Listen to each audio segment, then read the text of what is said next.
Hello guys, welcome back to my channel. आज इस video में मैं आपके लिए ईसीजीसी पीओ 2022 के क्वांट सेक्शन की स्ट्रेटजी शेयर करने आई हूँ। तो ये स्ट्रेटजी किसी एक्सपर्ट के द्वारा नहीं बनाई गई है, ये मेरी खुद की स्ट्रेटजी है एज ए एस्पायरेंट। जो स्ट्रेटजी मैं फॉलो करने वाली हूँ इस एग्ज़ाम के लिए, मैं वो आपके सामने डिस्कस कर रही हूँ।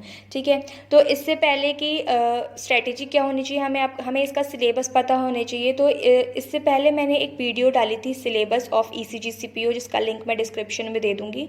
तो उससे पहले आप वहाँ पर जाकर सिलेबस चेक कर लीजिए सारे सब्जेक्ट का क्या है। और पहले वहाँ ये भी बताया कि कौन कौन से टॉपिक से क्वेश्चन लास्ट ईयर 2021 में आए थे। ठीक है, क्वांट का हम एक बार ब्रीफली जल्दी एक बार देख लेते हैं कि क्या क्वेश्चंस आए थे और क्या सिलेबस है। तो मिसिंग सीरीज़ के 5, अप्रॉक्सीमेशन के 5, क्वाड्रेटिक इक्वेशन के 5 क्वेश्चन आए थे, अर्थमेटिक के 10 to 11 क्वेश्चन थे, और मेंसुरेशन के 2 क्वेश्चन थे। एक लाइन चार्ट दी आई थी जो कि बहुत सिंपल थी, 5 क्वेश्चन थे। पाई चार्ट दी आई थी जो कि टेबल के साथ थी, उसके भी 5 क्वेश्चन थे। एक टेबल दी आई थी और एक केसलेट दी आई थी, 5 क्वेश्चन। ठीक है, तो मेजर जो पोर्शन अर्थमेटिक और डीआई का रहा था। लेकिन यहाँ पर सबसे इम्पॉर्टेंट बात ये है कि हमें पहले अपने कुछ नंबर्स को सिक्योर करना है, जैसे कि मिसिंग सीरीज़, अप्रॉक्सीमेशन और क्वाड्रेटिक इक्वेशन आपको 15 नंबर देंगे। ठीक है, तो ये 15 नंबर आप सोच रहे होगे कि हर कोई एज अ बिगिनर भी एक एस्पिरेंट जो है ये 15 नंबर आसानी से स्कोर कर सकता है। ठीक है, बट आपको स्टैंड आउट कैसे करना है उन सारे लोगों से इन 15 नंबर में। ठीक है, तो कुछ लोग ये 15 नंबर के क्वेश्चन 15 मिनट में करेंगे, कुछ करेंगे 12 मिनट, 10 मिनट।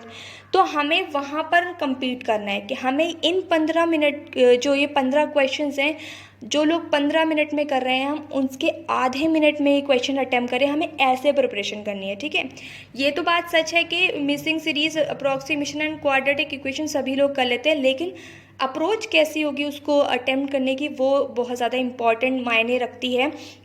हम यहाँ से अपने टाइमिंग बचा के जो ऐसे क्वेश्चंस आते हैं अर्थमेटिक के जिनमें थोड़ा टाइम लग जाता है, या लाइन या जो आपकी डीआई आती है जो बहुत कैलकुलेटिव होती है, तो हम वहाँ पर अपना टाइम जो है इसका यूज़ करेंगे, जो हम यहाँ पर बचाएंगे अपने इन वाले क्वेश्चंस में। ठीक है, तो सबसे पहले मैंने जो अपनी स्ट्रेटेजी बनाई है, क्योंकि मुझे इन क्वेश्चंस को अटैम्प्ट करने में थोड़ा सा ज़्यादा टाइम लगता है, इसलिए मैंने इसको इस तरीके से रखा है कि मैं पहला जो हमारा वीक है, यानी आज से लेकर जो हमारा फर्स्ट वीक रहेगा अभी ये, उसमें मैं अपनी कैलकुलेशन और स्पीड मैथ पर ही फोकस करने वाली हूँ।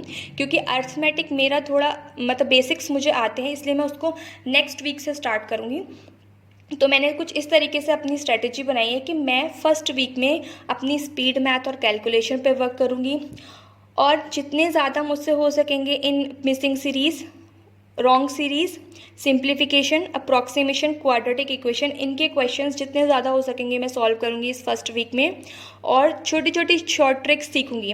अब शॉर्ट ट्रिक्स की बात आती है तो उसमें हम क्या करेंगे, सबसे पहले हमें टेबल्स याद करने हैं 1 to 20, उसके बाद हमें स्क्वायर्स याद करने हैं 1 to 30, और उसके बाद हमें क्यूब्स याद करने हैं 1 to 20। ये तो हमें बाय हार्ट याद करना है। अब याद कैसे करना है, आप इसको किसी पेपर पे लिखकर टेबल पर अपनी रख लो, या जहाँ भी आप पढ़ते हो आप वहाँ लगा लो, या अगर आप फ़ोन से पढ़ते हो तो फ़ोन में इसको पिक क्लिक कर लो, या फ़ोन में ही नेट से ही एक स्क्रीनशॉट लेके पिक डाउनलोड कर लो। तो जहाँ पे भी आप को ईजी, जहाँ आपकी नज़र सबसे ज़्यादा पड़ेगी आप उसको मतलब वहाँ पर इसको पेस्ट कर लो, और जो है इसको रोज़ रोज़ देखोगे तो आपको याद हो जाएगा। एक और चीज़ है जो कि है परसेंटेज टू फ्रैक्शन। ठीक है, जो परसेंटेज होती है, जैसे आपका 25% है तो 25% को हम फ्रैक्शन में क्या बोलेंगे, 1/4। ठीक है, ऐसे ही 20% है उसको हम फ्रैक्शन में क्या बोलेंगे, 1/5। तो इस तरीके के बहुत सारे ऐसे फ्रैक्शंस होते हैं जो हमारे सिंप्लीफिकेशंस में आते हैं, या हमारे डीआई में भी यूज़ होते हैं, तो उनसे क्वेश्चन बहुत ज़्यादा ईजी हो जाता है। तो ये फ्रैक्शंस भी हमें सीखने हैं। ठीक है, तो आप यूट्यूब पर सर्च करेंगे परसेंटेज टू फ्रैक्शन वीडियो, आपको किसी भी की भी मिल जाएगी, वो आप देख लीजिएगा, नहीं तो नेट पर जाकर आपको चार्ट भी मिल जाएगा।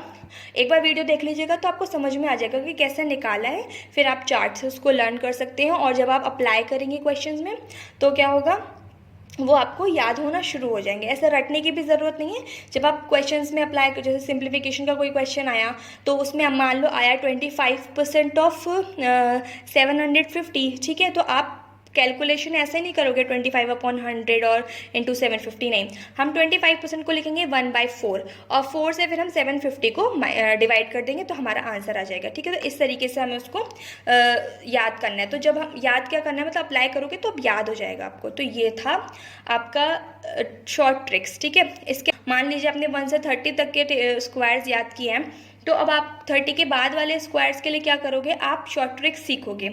आप यूट्यूब पर जाना, स्क्वायर्स की शॉर्ट ट्रिक्स आती हैं, ठीक है, ऐसे ही क्यूब्स की भी शॉर्ट ट्रिक्स आती हैं, वो आप एक बार देख लीजिएगा, उसको 1-2 बार प्रैक्टिस करोगे तो वो आपके उसमें आ जाएंगे, ठीक है। तो ये था स्पीड मैथ का, ठीक है। ऐसे ही क्वाड्रेटिक इक्वेशन की भी बहुत सारी वीडियोस आपको मिल जाएंगी यूट्यूब पर, जो कि कुछ ही 1 मिनट में आपको लगभग आप 5 क्वाड्रेटिक इक्वेशन आराम से कर सकते हो। आप सर्च करना क्वाड्रेटिक इक्वेशन इन 1 मिनट, तो आपको काफ़ी ज़्यादा वीडियोस मिल जाएंगी, जो भी आपको ठीक लगे, जो सा भी मेथड आप उससे उस क्वाड्रेटिक इक्वेशन को सीख सकते हो, ठीक है। तो ये मैं पूरा 1 वीक जो है अपना इन सारे सेक्शंस को देने वाली हूँ। इस 1 वीक में मैं और एक टॉपिक ऐड करने वाली हूँ जो कि है मेंस्ट्रुएशन, ठीक है। तो मेंस्ट्रुएशन के ज़्यादा नहीं, 2 से 3 क्वेश्चन पूछे जाते हैं, फिर भी मतलब इम्पॉर्टेंट टॉपिक होता है, तो हम उसको नेग्लेक्ट नहीं करेंगे क्योंकि पिछली बार आया था।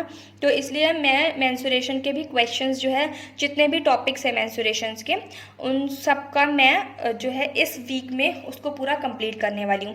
तो मैंने इस हिसाब से जो इस फर्स्ट वीक के लिए जो मैंने पूरा अपना टाइम टेबल बनाया है कि मिसिंग सीरीज़ के मैं मिनिमम 10 क्वेश्चंस अटैम्प्ट करूंगी, रॉन्ग नंबर सीरीज़ के 5 क्वेश्चंस मैं करूंगी डेली, सिंप्लीफिकेशन के 10 क्वेश्चन, अप्रॉक्सीमेशन के 10 क्वेश्चन, क्वाड्रेटिक इक्वेशन के 10 क्वेश्चन, और एक टॉपिक कोई भी मेंस्ट्रुएशन का डेली उठाऊंगी, उस पर उसके कॉन्सेप्ट पढ़ूंगी, उसके फॉर्मूलाज पढ़ूंगी, और उस पर प्रैक्टिस करने के लिए 5 से 10 क्वेश्चन मैं कर लूँगी। उसमें डिफरेंट टाइप्स के जो भी जिस तरीके से भी क्वेश्चन पूछे जा सकते हैं मैं उनको अटैम्प्ट करूँगी, जो लास्ट ईयर पूछे गए होंगे बैंकिंग एग्जाम्स में, वो करने वाली हूँ मैं। तो ये मेरा फर्स्ट वीक के लिए रहा, ठीक है।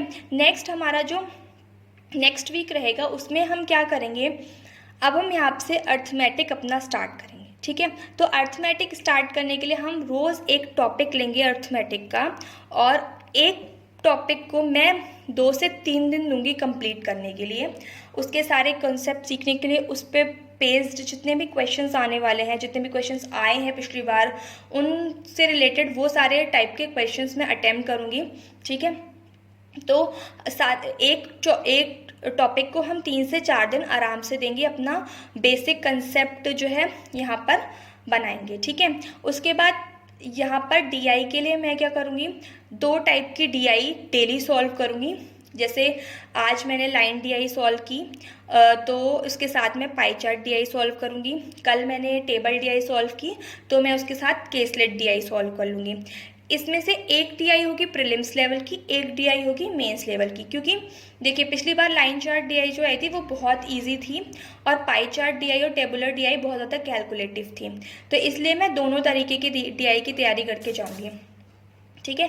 तो एक डीआई का सेट, मतलब 2 डीआई के सेट हो गए, ये हमें डेली करने हैं, ठीक है। उसके बाद हमें क्या करना है, क्वेश्चंस को हम कैसे जल्दी अटेम्प्ट कर सकते हैं विद एक्यूरेसी, वो चीज़ आपको ध्यान रखनी है। जब आप अपना मॉक दोगे तो उस मॉक के बाद आपको ये देखना है कि मैंने किस क्वेश्चन में ज़्यादा टाइम ले लिया, किस क्वेश्चन के कॉन्सेप्ट में मतलब मुझे दिक्कत हुई, फिर हम उस बेसिकली क्या करना है, आपको एनालाइज करना है। देखो सबकी वीकनेसेस और सबकी स्ट्रॉन्ग पॉइंट्स अलग होते हैं, तो वो आपको खुद ही देखने पड़ेंगे, तो आप वो मॉक से ही कर सकते हो, ठीक है। तो मॉक के लिए क्या करना है आपको, आप अपने अकॉर्डिंग मॉक दो। मैं यहाँ पर नहीं सजेस्ट करूँगी कि आप वीक में एक मॉक दो या फिर डेली एक मॉक दो, वो मैं नहीं सजेस्ट करूँगी, क्योंकि आपका टाइम जैसा है आप उस हिसाब से मॉक दोगे। मान लो आपके बेसिक्स अभी स्ट्रॉन्ग नहीं है, तो आप अपना बेसिक पे ध्यान दोगे, अभी मॉक नहीं दोगे। इसलिए वो आप अपने हिसाब से देखिएगा कि मॉक मुझे कब देना है। जब आपको लग रहा है कि हाँ मेरा ये टॉपिक कंप्लीट हो चुका है, मेरा ये वाला बेसिक कंप्लीट हो चुका है, नाउ अब आप उस टॉपिक के ऊपर कोई एक सेक्शनल टेस्ट लगा लो या कोई एक चैप्टर टेस्ट भी आते हैं, आप वो लगा लीजिए, ठीक है। तो ये मेरी स्ट्रेटजी है, मैं इसी तरीके से करने वाली हूँ। और हाँ, जो फर्स्ट मतलब आफ्टर अ वीक के बाद जो मैं टॉपिक्स करने वाली हूँ, मैं उसको एक बार ब्रीफली अब आपको बता देती हूँ। एक कॉन्सेप्ट जो हम अर्थमेटिक का करने वाले हैं, उसके मैं 5 से 8 क्वेश्चन अलग अलग टाइप के 10 भी लगा सकती हूँ, वो हमें करना है। जितनी आपकी जितनी एबिलिटी है करने की, आप वो उतना करिएगा। अगर आपका बेसिक्स थोड़ा वीक है तो आप ज़्यादा क्वेश्चन लगाइएगा, ठीक है। 2 DI सेट लगाने हैं, लाइन और table DI alternatively, pie chart caselet DI alternatively, ठीक है, एक एक सेट। उसके बाद मिसिंग प्लस जो हमने फर्स्ट वीक में किया था उसको छोड़ना नहीं है। ऐसा नहीं है कि अब हमने फर्स्ट वीक में अपने वो क्वेश्चन अटैम्प्ट कर लिए, अब हम नहीं करेंगे, उनको छोड़ना नहीं है। नंबर ऑफ क्वेश्चंस आप उसके कम कर दीजिए, ठीक है। तो जैसे मिसिंग के हम 10 कर रहे थे पहले, तो अब हम मिसिंग प्लस रॉन्ग दोनों के मिला के 10 कर लेंगे। सिंप्लीफिकेशन प्लस अप्रॉक्सीमेशन के हम मिला के 10 कर लेंगे। क्वाड्रेटिक के पहले 10 कर रहे थे, हम 5 कर लेंगे। मेंसुरेशन के हम 2 से 3 कर लेंगे हर टॉपिक के, जैसे मतलब 2 से 3 टॉपिक के आज कर लिए, अगले दिन अगले नेक्स्ट 2 से 3 टॉपिक के कर लिए, ठीक है। तो ये पूरा मेरे हिसाब से मेरी स्ट्रेटजी यही रहने वाली है। बाकी मॉक कैसे देना है, कब देना है, मैं उसके लिए एक अलग वीडियो बनाऊंगी, क्योंकि मुझे नहीं लगता कि मॉक जो है मतलब सब्जेक्टिव चीज़ है, ठीक है। तो वो हम अपने हिसाब से देखेंगे। मेरी जैसी तैयारी होगी मैं उस हिसाब से मॉक दूंगी, आपकी जैसी तैयारी होगी आप उस हिसाब से मॉक दोगे, ठीक है। तो उसके लिए मैं एक डिफरेंट वीडियो लेके आऊँगी कि किसको कब कैसे मॉक देना चाहिए, जो मेरा ओपिनियन है उस हिसाब से, ठीक है। तो ये रही मेरी मैथ्स की क्वांट की स्ट्रेटजी। इसके बाद जो है मैं और भी सब्जेक्ट्स की जो है स्ट्रेटजी लेके आऊँगी, और तैयारी अच्छे से करते रहिएगा। All the best, thank you.